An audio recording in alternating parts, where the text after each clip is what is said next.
Hey, what's up, you guys? Today I want to talk about a couple different things. So I'm going to try to do two videos today. And for the first video, I want to talk about how the words we use with one another have both the ability to give life or death. And there's a very specific story in mind that I wanted to share about me. So when I was younger, I used to do karaoke, and I would still do karaoke now if I could, but the place I used to go to got kind of wild and it actually got shut down. So I don't think I want to share that story because that story is crazy. But anyways, I will share this story. When I first started doing karaoke, I think the first time I was about 18 years old, and I was really scared to go on stage because when I was 11, I auditioned to sing a song by Whitney Houston in front of the school, and the kids in my class laughed at me. So I was always really scared to sing in public. But my friend was a really good singer. She was actually my neighbor, and her singing abilities were really good. So sometimes I'd get on stage and sing and back her up, but I used to self-deprecate, and I used to say before I would sing, I would say, "Oh my gosh, you guys, I do not know how to sing. My friend can sing, but I can't," and I would put myself down. So after years of doing karaoke and singing, I made a lot of improvements. Without taking lessons, I just practice and practice. Sometimes I would record myself and listen back and hear where I need to make improvements. And then one night, there's this older gentleman that I'd seen before at karaoke, and he was saying hi to me, and I gave him a hug, and I was like, "What's up? How have you been?" And he was so nice to me. He said that I had a beautiful voice, and he sounded really sincere. And I told him, "Yeah, you know what? When you first started singing, you were good, but now you're even really better. Your voice is really good now." And I wasn't trying to be backhanded, because I know a lot of people said that, "Oh, he's always been a good singer," but I noticed he got way better at singing. So anyways, after he told me that I had a beautiful voice, I got up and sang "Sunshine of Your Love" by Cream that night. I still remember. That's one of my best songs. And people in the audience were cheering for me, and I couldn't even believe it. There was an older black woman in the audience, and when I got to one of the parts in the song, she said, "Woo!" and she was cheering for me, and that felt literally so good. That feeling is like none other. When you know you're doing something good and people recognize you for your achievements, I won't lie, it feels like you're on top of the world. Because I don't have a naturally good singing voice. I'm not trying to put myself down, but I'm one of those people that actually has to practice or take lessons or just sing over and over again and listen to myself and see where I could get better. And yeah, to actually get good at something that you feel like you weren't good at in the beginning is such a rush. It feels amazing. And I feel like the fact that that older guy told me that I was really good and I had a beautiful voice played a role in how good I was that night when I was singing, because I felt so much more confident after he said that to me. I felt really good. And I just want to say that when you understand the subconscious mind, you know that it's really not something.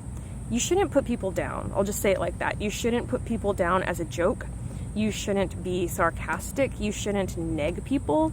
And I know a lot of people have humor like that. I know a lot of people say, "Oh, well, if you and I are really close friends, you'll know we're close friends because I'll call you the B word and we'll call each other H word and we're joking around."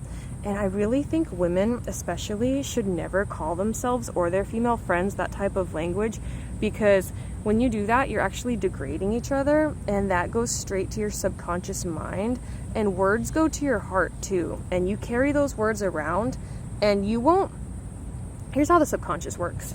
You won't even know where a thought or feeling comes from because it went into your subconscious in the past, and then later on in the future, it becomes conscious. So one day, if you're used to putting yourself down and being around people that put you down, one day you'll wake up and you'll just feel really bad about yourself, and you won't know why. You'll be thinking to yourself, "Dang, why out of nowhere am I just comparing myself to other people and feeling like I'm not good enough? And side note, that's what a lot of advertising does too. Advertising uses Pavlovian conditioning and mind control to get you to associate your senses with a product. And so you won't even know why you're craving something or why you want some fast food, for example, is like they do this a lot. Also, I've seen lotion commercials using attractive people or beach or some kind of beautiful scenery because they want you to associate the product with the feeling of the imagery that they're using. And I think the words that we use, they have a similar effect on each other, and advertising does too. I'm sorry, I'm kind of losing my train of thought, but yeah, you just really want to be careful how you speak about yourself and others because it will really impact you. There's a movie called Inception with Leonardo DiCaprio, and that movie actually is the perfect example of this because it's about these, I think it's 3 gentlemen. It has Leonardo DiCaprio, Tom Hardy, it has another Asian American actor, I don't remember his name, and then it has Cillian Murphy, but he's not in the Inception team. Oh yeah, and then Ellen Page was in the movie. So there's 4 main characters, and their entire goal in the movie is to implant an idea into Cillian Murphy's character, into his subconscious mind. And the way they discuss this is, okay, they want him to sell his father's empire. I don't remember all the details, but in essence, it's so that Leonardo DiCaprio's character is able to reunite with his family after his wife passed away and he has lost custody of his children. So it's something along those lines. And in the movie, they discuss how they're going to go in Murphy's dream and implant a subconscious idea. And then when he wakes up, he's going to think he's the one that came up with the idea. So he's going to wake up and say, yeah, I really do need to sell my father's company. And the way they really get him to do this is through the emotional feeling. So it's not just him thinking, oh, it's a good idea. There's something sentimental about it. He has to have some kind of emotional reaction to a memory of when he was younger and his father was alive. And the point I'm trying to demonstrate is that that is how powerful your subconscious mind is. Your subconscious mind is just the prelude to your conscious mind. And all levels of consciousness interact with one another. It's not unlike the concept of having different dimensions. Some scientists say we have over 12 different dimensions. Now, epistemologically speaking, we can't prove that, but that's just a theory. So if all 12 dimensions exist at once and they're superimposed upon one another, then that would mean that we think we're in the 3rd dimension, but really we could be in a higher dimension, but we just can't perceive it. Consciousness works like that too. So when you have different layers of consciousness, you may not believe that you have a subconscious or unconscious mind, but I think that you do. I truly believe in that.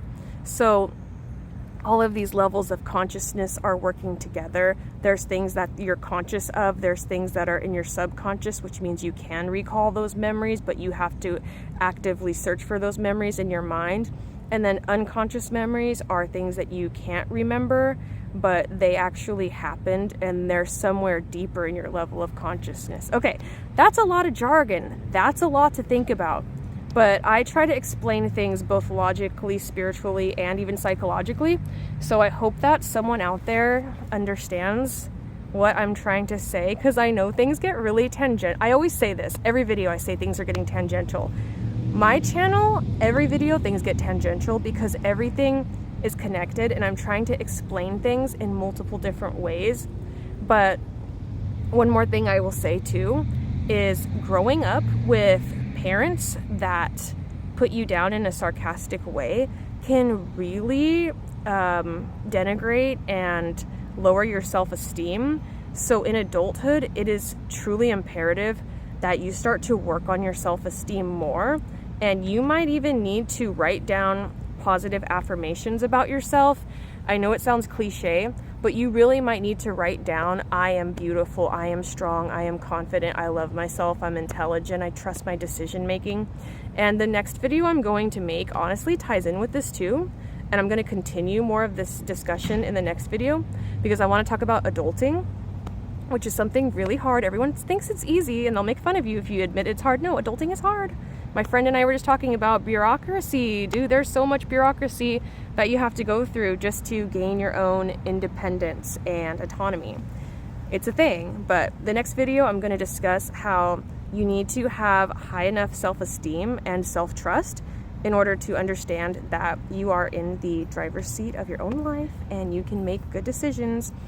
You just have to trust yourself and trust God. So yeah, this video is about the power of words and how it plays a role in our self-esteem and identity. And I hope that you liked the video. And if you do like the video, feel free to like and subscribe. I don't really ever tell people to like and subscribe because it's your choice. But if you do, it helps the channel. So thank you and have a great day. Peace out, Girl Scout. Bing.